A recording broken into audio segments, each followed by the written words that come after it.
everybody, it's Jenny Brandon, and I am going to be starting this video blog, or vlog, to talk about the process of writing a piece. And this is something people ask me about a lot. How does a composer go about writing music? Where do you start? What's your process? And I know for every composer out there that it's a different answer to this question. And so in this new project that I'm going to be working on, a great piece that I'm excited to write for the Acropolis Quintet with Kristen Schillinger as bassoon soloist. So we're going to be writing a bassoon concerto with the Acropolis Quintet. I wanted to start this process from the beginning to the end, kind of to take you through the way that I write a piece, the way that I'm approaching writing this piece, and just so that you can start to see what it is that my brain does when I start to write a piece of music. So, leading up to this point, I've had a lot of conversations with the folks in the Acropolis Quintet about their likes and dislikes, what they think about making reeds, as this piece is going to be all about reed making, or the idea of reeds, since the quintet is a reed ensemble.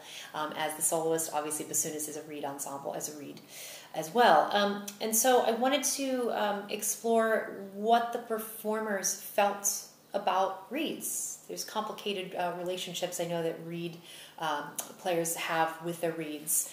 And so in this piece, we've talked a lot about the idea of telling the story of the reed. And it was just yesterday that I had another great follow-up conversation with Kristen, our bassoon soloist, about the process of making reeds. And we're going to be getting more deeply into that as well.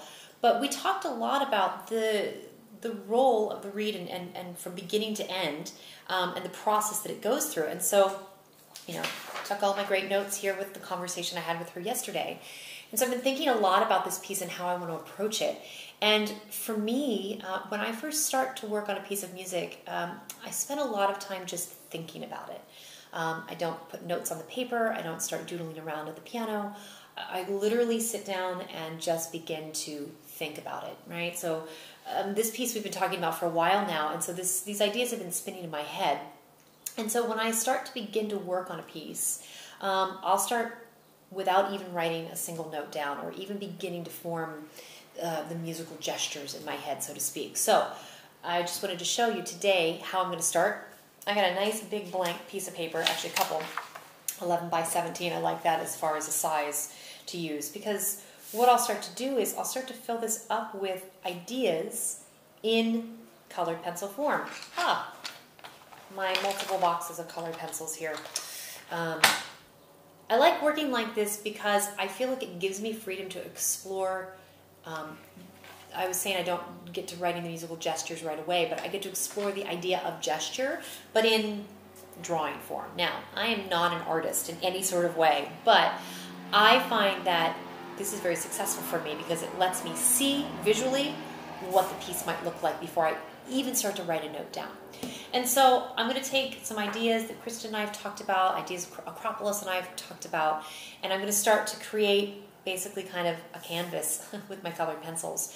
And this will be an outline of the piece that I'm going to write. Much will change along the way. I may even deviate way away from what I do put on this piece of paper.